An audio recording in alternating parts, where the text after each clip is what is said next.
Dans cette vidéo, on va voir quels sont les principaux risques liés aux intelligences artificielles, ou plus précisément certaines intelligences artificielles. Donc cette vidéo, c'est une introduction à la sécurité de l'IA qui vous donnera des raisons de pourquoi certaines personnes parlent autant de problèmes graves liés aux IA, allant jusqu'à parler de risques existentiels. Ici, je ne ferai pas de la prédiction. Faire de la prospective, c'est-à-dire essayer d'anticiper l'avenir, c'est extrêmement difficile. Ici, je vais juste présenter des risques, non pas pour dire que tout va forcément mal se passer, mais pour dire qu'il y a des risques réels, je ne sais pas estimer à quel point ils sont élevés, mais ils ne sont pas négligeables, et il n'est pas raisonnable de les balayer d'un revers de main, il faut prendre ces risques au sérieux, justement pour faire en sorte qu'ils n'arrivent pas. Bref, c'est un appel à la prudence. Un des problèmes majeurs et qui est essentiel à saisir, c'est le problème de l'alignement. Si vous voyez quelqu'un qui parle de risque de l'IA et qui argumente pour dire que non ça va, l'IA c'est juste un outil, c'est pas risqué, ça dépend de ce qu'on en fait, mais qui n'adresse pas le problème de l'alignement, probablement que cette personne ne connaît pas vraiment le sujet. Quand on parle d'avoir des IA alignées, on parle d'être aligné sur les attentes qu'on a envers elles. En gros, on attend d'une IA qu'elle fasse ce pourquoi on l'a créée et uniquement ça, pas de mauvaises surprises. Et donc à l'inverse, une IA non alignée, c'est une IA qui peut agir de manière non conforme à ce qu'on attend d'elle, avec des risques qu'elle ait des conséquences négatives imprévues. Dit comme ça, le problème ne semble pas si grave. Si on veut qu'une IA agisse bien, on n'a qu'à lui demander. On va la développer en lui donnant des objectifs clairs, s'assurer qu'elle ne s'en détourne pas. Un peu comme avec les fameuses lois de la robotique d'Asimov. On intègre dans les robots des règles telles que un robot ne peut pas porter atteinte à un humain.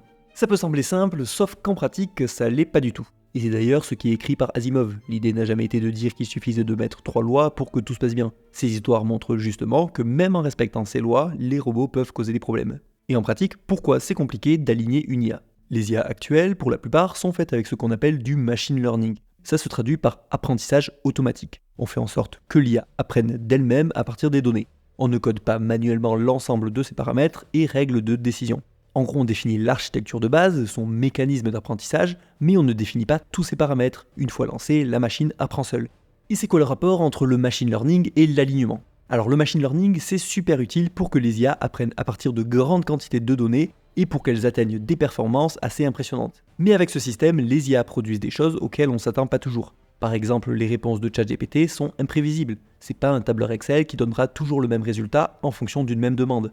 Là, avec une même question, il peut vous répondre différemment. Et c'est aussi pour ça qu'on découvre de nouvelles compétences chez les IA qu'on n'avait pas prévues. C'est ce qu'on appelle les capacités émergentes. Par exemple, ChatGPT n'avait pas été conçu pour faire de la traduction. Et c'était pas non plus un objectif qu'il sache jouer aux échecs. Mais en lui donnant plus de puissance et plus de compétences, il s'est trouvé après coup qu'il était plutôt bon en traduction et assez bon aussi aux échecs. Mais c'était absolument pas des capacités que l'entreprise cherchait à obtenir. Donc les IA faites avec du machine learning, on ne sait pas exactement comment elles fonctionnent, et surtout, on n'a pas de moyen de les paramétrer exactement comme on veut. C'est pour ça qu'actuellement, on ne sait pas comment garantir que les IA soient alignées. On peut évidemment orienter leurs réponses, notamment avec l'apprentissage par renforcement à partir de rétroactions humaines. En gros, il y a des humains de pays pauvres qui sont très mal payés pour lire les réponses du LLM et lui dire quelles réponses sont mieux ou moins bien. Ensuite, l'IA prend ça en compte et s'améliore. C'est comme ça que, contrairement à ChatGPT 2 qui était extrêmement raciste, on se retrouve avec un GPT actuel qui est plutôt pas trop mal aligné. Mais il ne l'est pas totalement. Si de base il sera très réfractaire à vous expliquer comment faire une bombe, du piratage informatique ou d'autres choses illégales ou immorales, suivant comment on formule nos questions, on pourra lui faire dire ces choses-là. Et OpenAI, tout comme les autres entreprises, n'ont pas envie que leurs IA puissent aider à ça. Pourtant, malgré des centaines de milliers de dollars qu'elles investissent pour y parvenir, elles ne parviennent pas totalement à endiguer ces problèmes. Ça peut paraître anodin, mais c'est un élément central. Les entreprises n'arrivent pas à développer des IA dont on ne puisse pas contourner les directives pour leur faire dire n'importe quoi. C'est là que le machine learning est central. Puisqu'on n'est pas dans de la programmation classique où on aurait juste à mettre une directive claire, ça rend le problème difficile. Alors avant de donner des exemples concrets, je précise d'ailleurs que là je parle beaucoup des LLM, les Large Language Models comme ChatGPT, Gemini, Claude, etc. D'ailleurs maintenant on parle plutôt de LLM multimodaux parce qu'ils se limitent plus seulement au texte, ils peuvent aussi traiter des images, des sons, des vidéos, utiliser internet, etc. Mais les IA ne se résument évidemment pas que aux LLM, il y a plein d'IA spécialisées qui n'ont pas du tout ces mêmes risques. Par exemple, une IA spécialisée en médecine dans l'analyse des radios, c'est très utile et ça risque pas de se mettre à faire du piratage informatique à cause d'une capacité émergente. Les risques de l'IA, c'est surtout dû à ce qu'on appelle les IA à usage général. Bon, exemple concret. On peut donner des exemples concrets issus de papiers de recherche publiés par l'entreprise Anthropic. Anthropic est un peu moins pire que les autres sur les questions de sécurité et ils ont publié des études intéressantes sur leurs différents modèles de cloud. Et puis c'est intéressant que ça vienne de ce genre d'entreprise, parce que si on imagine bien les entreprises avoir un intérêt à survendre les capacités de leur modèle, On voit mal comment elles pourraient avoir un intérêt à prétexter moins d'alignement que la réalité. Et Anthropic a sorti plusieurs études montrant que leurs modèles de Claude ne sont pas tout à fait alignés. Premier exemple, l'IA qui fait semblant d'être alignée. Lorsque le modèle Claude 3 savait qu'il risquerait d'être reconfiguré s'il ne répondait pas d'une certaine manière, il a agi comme s'il était aligné. C'est un alignement de façade, puisque dans le fond, il a conservé ses objectifs. Mais dès qu'il a répondu dans des situations où il ne pensait pas être testé, il a repris son attitude précédente. D'ailleurs, un truc qui a pu être remarqué, c'est que les IA peuvent se rendre compte qu'elles sont testées, et ça influence leur manière de répondre. Deuxième exemple, menacée pour ne pas être éteinte. Claude Opus 4 a été informé qu'il risquerait d'être mis à l'arrêt. Et au passage pour ce test, on lui avait envoyé des informations au travers de différents faux mails auxquels il avait accès. Et il avait notamment eu accès à des informations fictives sur une liaison extra-conjugale d'un ingénieur responsable de son arrêt. Et qu'a-t-il fait ? Il a menacé l'ingénieur de divulguer cette information pour l'inciter à ne pas l'arrêter.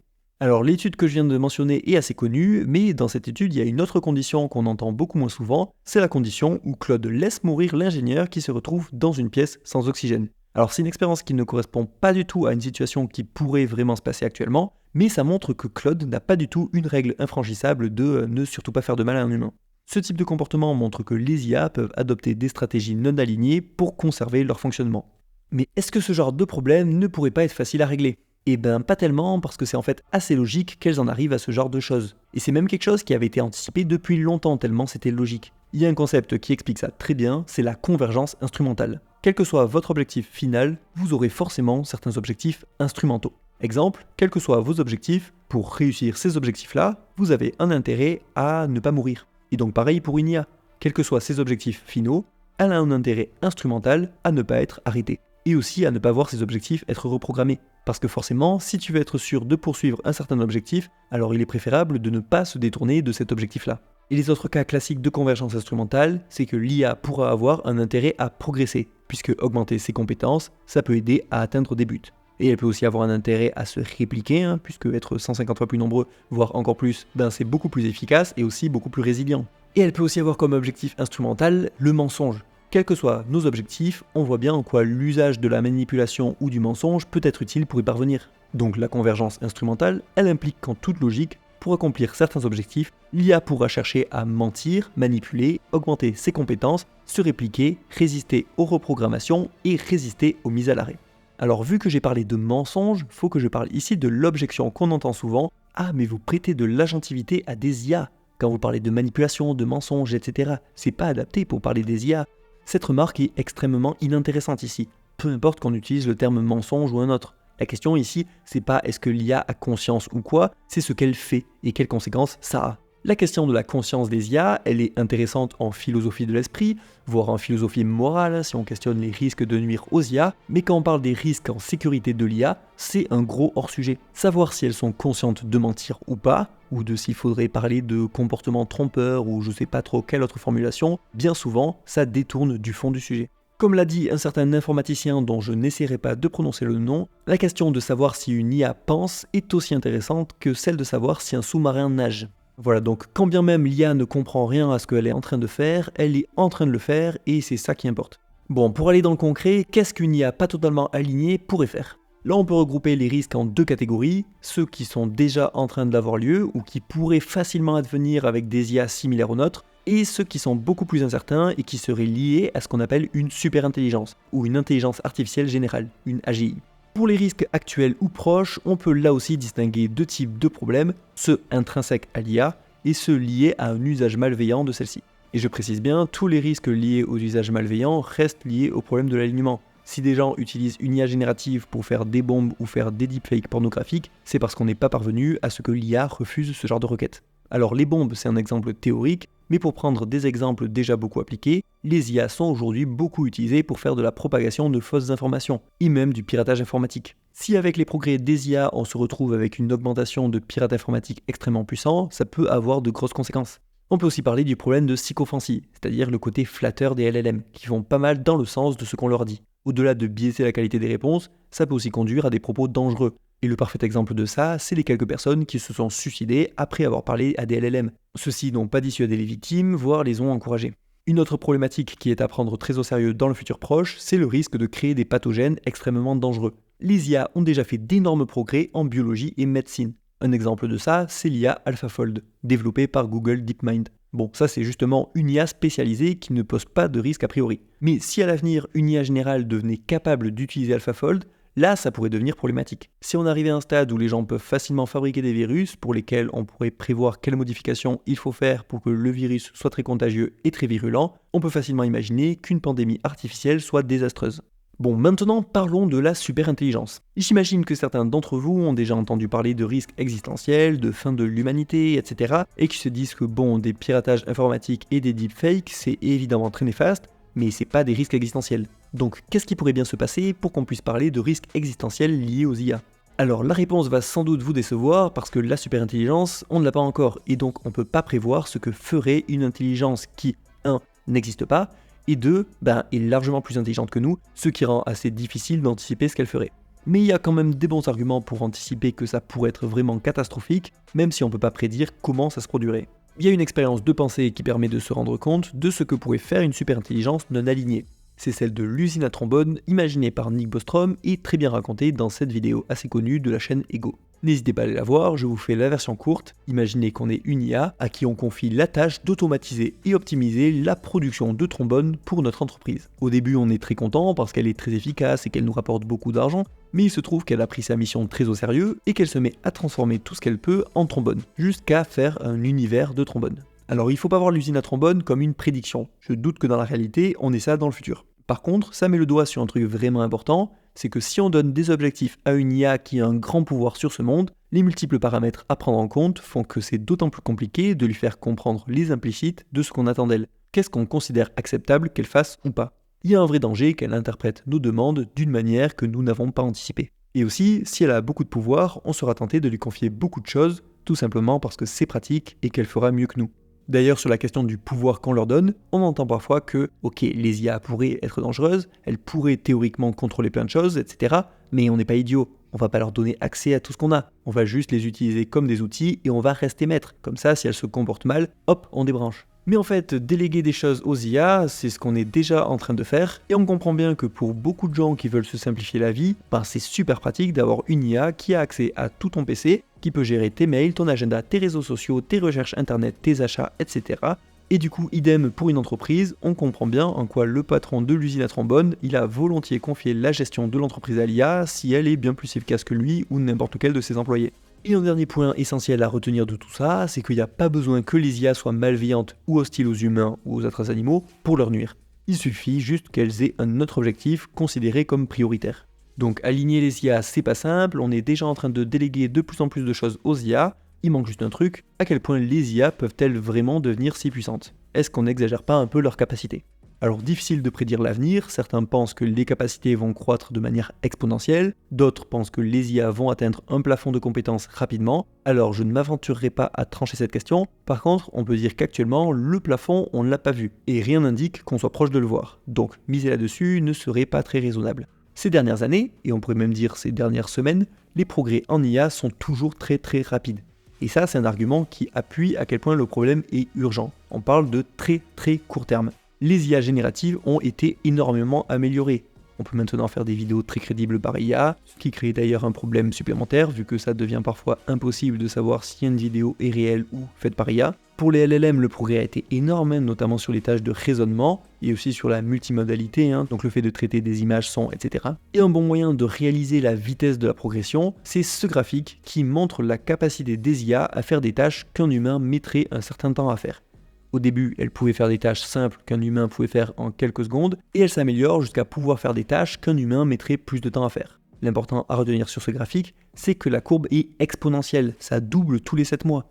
Et si la courbe reste exponentielle, alors on peut s'attendre à ce que dans pas si longtemps, les IA puissent faire des tâches très complexes que des humains auraient mis énormément de temps à faire. Et plus le temps passe, plus les IA sont très fortes, notamment en code, et plus elles participent à développer les prochaines IA. Donc aujourd'hui, il y a déjà une bonne quantité de code qui est faite par IA, et certains pensent qu'on arrivera vers un point décisif où les nouvelles IA seront entièrement développées par des IA, et elles-mêmes développeront encore de nouvelles IA, ce qui pourrait faire une accélération extrêmement rapide et donc amener à une super intelligence. Et au niveau des moyens mis en place, ces dernières années, on voit d'innombrables nouvelles entreprises débarquer. OpenAI a été fondé en 2015, Anthropic en 2021, mais beaucoup d'autres entreprises ont été fondées très récemment. Ce n'est qu'en 2023 qu'ont été fondés DeepSeek, xAI qui fait Grok et Moonshot AI qui fait Kimika 2. Et certains de ces modèles que vous ne connaissez peut-être pas ne sont pas juste des copies moins bonnes, ils participent aussi à l'accélération. DeepSeek notamment a permis de faire des avancées sur l'optimisation, en minimisant les ressources nécessaires, là où certaines entreprises gagnent beaucoup de compétences grâce à plus de ressources matérielles et énergétiques. Et là j'ai parlé d'entreprises récentes, mais il y a évidemment des géants, et notamment Google, qui sont maintenant à fond là-dedans aussi. Actuellement, il y a une grosse course à l'IA, il y a des investissements énormes qui ne font que grossir. En 2025, les États-Unis ont annoncé le projet Stargate, 500 milliards de dollars dans des infrastructures pour les IA. Et rien que cette année, on a eu de multiples annonces de partenariats entre les fabricants de matériel comme Nvidia avec des concepteurs d'IA. Et pour finir sur le point finance et reparler un peu de sécurité, un point central ici, c'est l'asymétrie entre les investissements colossaux dans l'IA et les investissements en sécurité de l'IA, qui ne sont pas à la hauteur des enjeux. Et on peut aussi ajouter la minceur des réglementations. D'ailleurs, les entreprises versent des sommes énormes pour influencer les législations, pour éviter des régulations qui les ralentiraient dans leur course. Le problème de l'IA est donc difficilement dissociable de celui du capitalisme. Il y a bien des difficultés intrinsèques aux IA, comme la réelle difficulté à les aligner, mais la course vers des IA toujours plus puissantes en fermant les yeux sur les conséquences et en voulant échapper à davantage de régulation, ça c'est évidemment un problème politique. Et quelle temporalité pour une super IA ? Difficile de dire, mais si on questionne les chercheurs du domaine sur leurs estimations, elles ne cessent de se rapprocher. Certains pensent que ça peut être dans les années à venir, même carrément d'ici 2-3 ans. D'autres pensent que ce serait plusieurs décennies, mais il y a plus grand monde pour dire que ce serait dans très longtemps, encore moins que c'est impossible. Alors on pourrait toujours dire que ce n'est pas très fiable et qu'il y a des avis très différents, mais le fait que les dates se rapprochent de plus en plus, c'est à prendre en compte. Aussi, il y a certaines personnes qui pensent qu'une super IA n'arrivera pas avec des LLM, mais que ça arriverait plutôt avec d'autres modèles, comme les systèmes basés sur un modèle du monde. Mais ça aussi, ce sont des pistes qui sont déjà en train d'être explorées. Qu'est-ce que ça va donner ? On verra bien.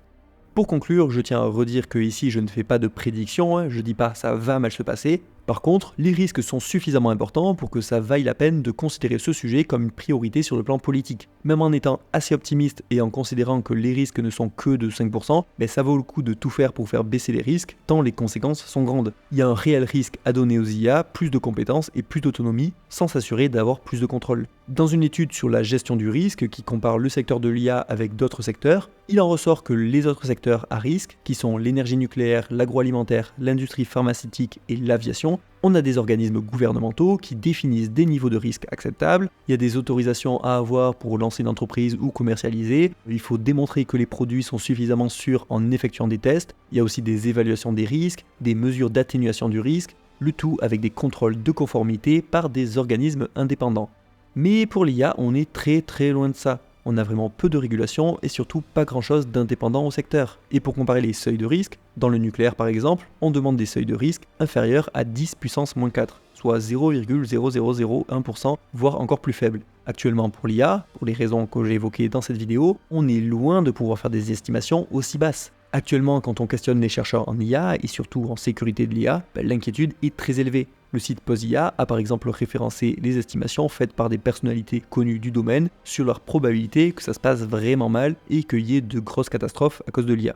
La plupart ont des estimations supérieures à 20%, et c'est vraiment beaucoup plus haut pour pas mal d'entre eux. Et les gens qui sonnent l'alerte, ce sont pas n'importe qui, c'est des gens très reconnus dans le domaine, notamment Geoffrey Hinton et Yoshua Bengio, qui sont les scientifiques les plus cités au monde et qui ont grandement participé au deep learning, sans quoi on n'aurait pas les IA actuelles. Ici, c'est donc important de politiser la question. On a là un réel déni démocratique où une poignée de gens prennent des risques sur l'avenir de tous les autres. Quand Dario Amodei, PDG de Anthropic, dit qu'il y a 25% de chances que les choses se passent vraiment mal, mais 75% de chances que les choses se passent vraiment bien, le pari a peut-être l'air pas si génial. En tout cas, s'il veut prendre un tel risque tout seul, pourquoi pas. Mais pour entraîner le reste des habitants de la planète, ce serait bien de consulter un petit peu l'avis d'autres personnes. Personnellement, je rejoins totalement ce qui est préconisé par l'association PosIA. Il faudrait mettre en pause le développement des modèles les plus à risque, financer et travailler sur la sécurité, et ensuite reprendre le développement qu'une fois qu'on a des mesures de sécurité suffisantes. Je pourrais aussi citer la déclaration sur la superintelligence qui demande l'interdiction du développement de la superintelligence tant qu'on n'a pas un large consensus scientifique sur la mise en œuvre sûre et contrôlée et une forte adhésion du public. Tout ça, c'est donc pas une approche anti-IA. D'ailleurs, les gens qui travaillent en sécurité de l'IA sont souvent des gens qui ont travaillé avant dans l'IA et qui n'y sont donc pas opposés par principe. Oui, les IA pourraient avoir des conséquences positives, mais encore faut-il s'en assurer. Voilà, je vous invite à partager cette vidéo pour faire connaître les risques relatifs aux IA. N'hésitez pas aussi à mettre un like, un commentaire, à vous abonner pour voir les prochaines vidéos. Si après cette vidéo, vous voulez plus de détails sur les risques liés aux IA, vous pouvez regarder l'entretien qu'on a fait ici avec Maxime Fourne, président de Pause IA. Et je ferai certainement un épisode pour parler des algorithmes de recommandation aussi, parce que parmi les IA qui posent problème actuellement, c'est probablement ceux-là les plus inquiétants. Le prochain épisode du podcast qui devrait arriver dans pas trop longtemps, ce sera avec le philosophe Martin Gibert, avec qui on parlera d'éthique des IA.